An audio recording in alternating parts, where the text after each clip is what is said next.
Hello and welcome to Moneylife. This is Sucheta Dalal. This week, we are going to talk about Dinesh Dalmia. You remember about a year ago, I did a report on how the serial fraudster who spent a long time in Indian jails, ran off to the US, duped people of over $100 million. Once the FBI of the US got after him, he came back to India and then spent time behind bars. It's involved in the Ketan Parekh scam. He has been accused of fraud, stock manipulation, sold his company, DSQ Software, which he founded with all its great contracts, and employees and shareholders got nothing. All was quiet for a while, a long time actually, 18 years, and now he has resurfaced. So my story last year was that he has duped 9 banks and financial institutions together of nearly 200 crores through a company that he set up called Right Health Platter Private Limited. I'm going to keep calling it Right Health, and this company ostensibly operates in the dairy business. Now, in a typical twist of everything that Dalmia does, the truth is stranger than fiction. So last week, a Bangalore Sessions Court gave him anticipatory bail. This was on 17th April. This is in a second case that was filed against him. So when I talked about his comeback as a serial fraudster last year, it was another company. This time, it is Zetworth Manufacturing Business Private Limited, which had filed a case. He got anticipatory bail because the judge thought the evidence that was presented was insufficient to arrest him. But bail conditions are strict. He has been asked to provide a 5 lakh personal bond, matching surety, surrender his passport, and cannot travel without permission. Now, 63-year-old Dalmia has these 2 cases going and 9 banks and financial institutions that are duped. So the 2004 case was Vivriti Capital, which named him as principal accused in a case involving cheating, conspiracy, and breach of trust. The beauty of all this is that Dalmia is nowhere as a founder or director. He has not signed a single document, and that is his trump card. So the question that I'm asking today is 2 cases against him.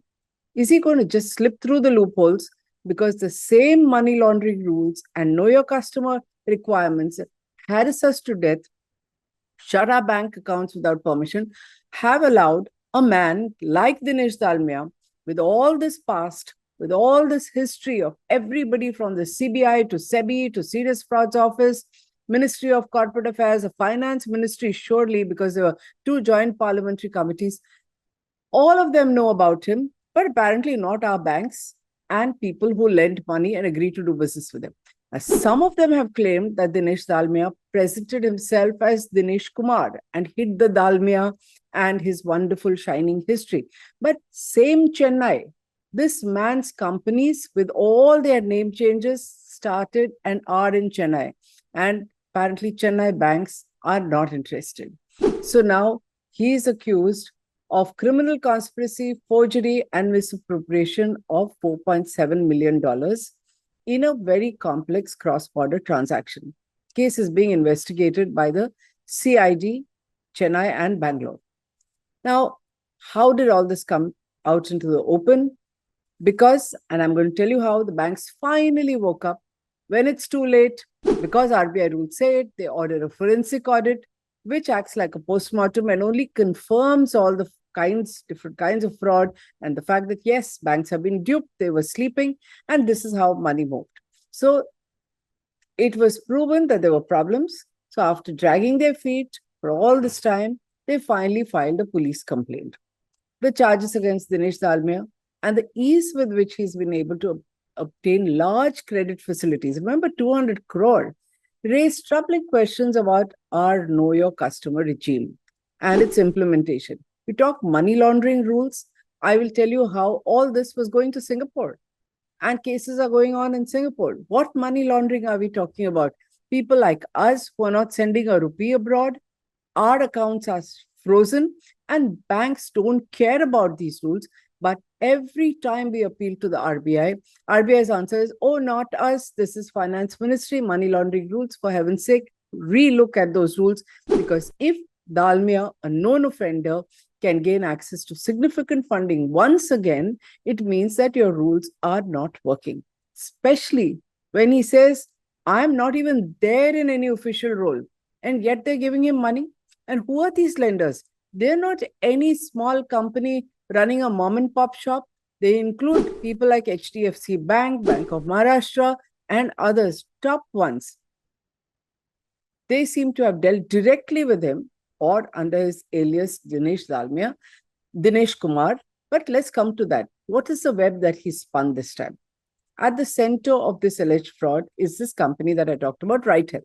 It was incorporated in 2020, just before COVID.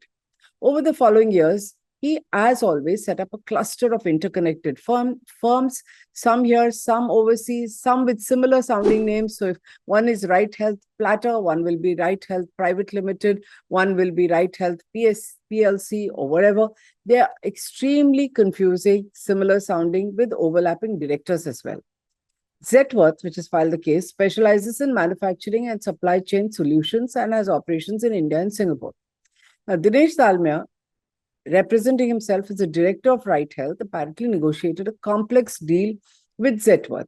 The transaction that triggered this complaint is a memorandum of understanding between Zetworth India and Right Health for supply of dairy products. How does this happen?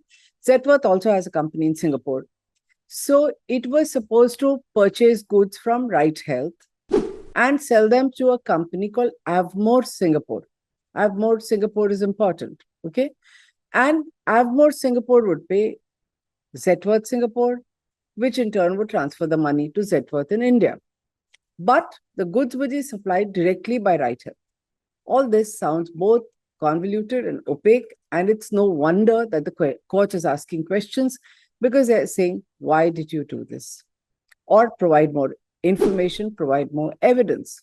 Now, whether it is on the basis of these documents or possibly, and there are allegations of forged documents with multiple banks, they were used to get substantial credit, discounting of checks, all kinds of issues.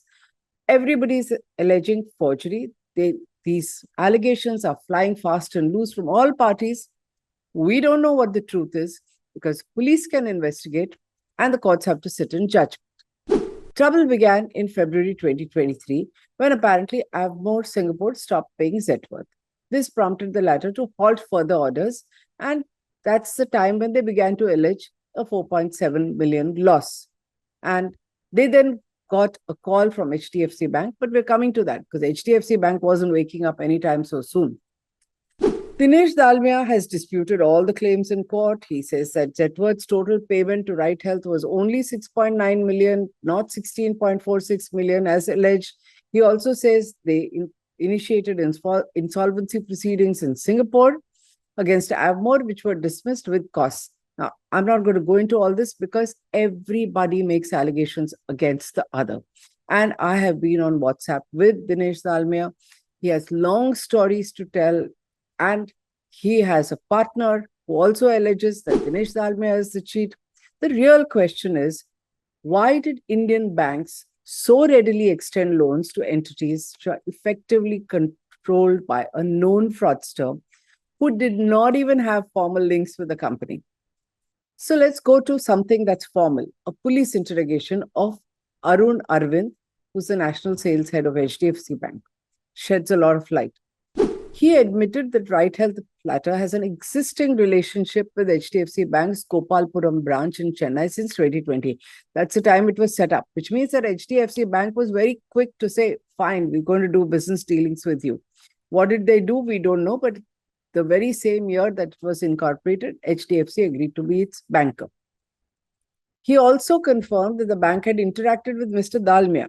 Nowhere in that statement does it talk about Mr. Dalmia calling himself Dinesh Kumar, or even mention in what capacity, as an advisor, as a consultant, as a friend of the company, because Dalmia says he has no official role, he signed nothing. What is most interesting about HDFC's lending is this meteoric rise, as explained by Arvind to the police, not me saying it. And here's a chart which is there in the police document, which we're showing you. What does it show? 2020, it was incorporated. July 21, it already has 1.5 crore, which was apparently given after proper due diligence, whatever that is. but that's what Mr. Arvind says. Immediately from July to October, 1.5 crore has become 2 crore. By November 2021, the 2 crore has become 5 crore. And now, hold your breath, it jumps 10 times to 50 crore by June 22 in exactly 1 year. Any of you who have borrowed even for a motorcycle or a television know that nobody is so generous, right? Now, doesn't stop at that. Tenfold increase to 50 crore in June 2022, up to 70 crore in December 2022. Strangely, by July 23, just a month before Right Health collapsed, HDFC suddenly reduces it from 70 crores to 62 crore. Whether all this is on paper or it really happened, we don't know. This is the police statement. Now, this pattern is possibly repeated with all other banks that dealt with the company, Right Health. They include Axis Bank, IndusInd Bank, Bank of Maharashtra, and a bunch of finance companies. But when did they wake up? In August 2023, Dinesh Dalmia, again, the man who has no formal involvement with Right Health, emailed all these lenders and told them that one Mr. Gopal Padya had defrauded the company and there's no money. Who's Gopal Padya? He's based in Singapore and he had been introduced to many people and presented as a business partner who was going to buy Right Health products in Singapore through this company, Avmore Singapore. This is all during better times and banks were willing to swallow all of this. Both men now accuse each other in their responses to me of cheating one another. So Mr. Padya says Dalmia cheated him. Dalmia says Mr. Padya cheated him. But we know Mr. Dalmia's long track record going back to Calcutta Stock Exchange, NSDL, where he issued 50% more shares. I've documented all of this extensively and it's available on my website. I was writing for the Indian Express at that time, but it's available on suchetadalal.com.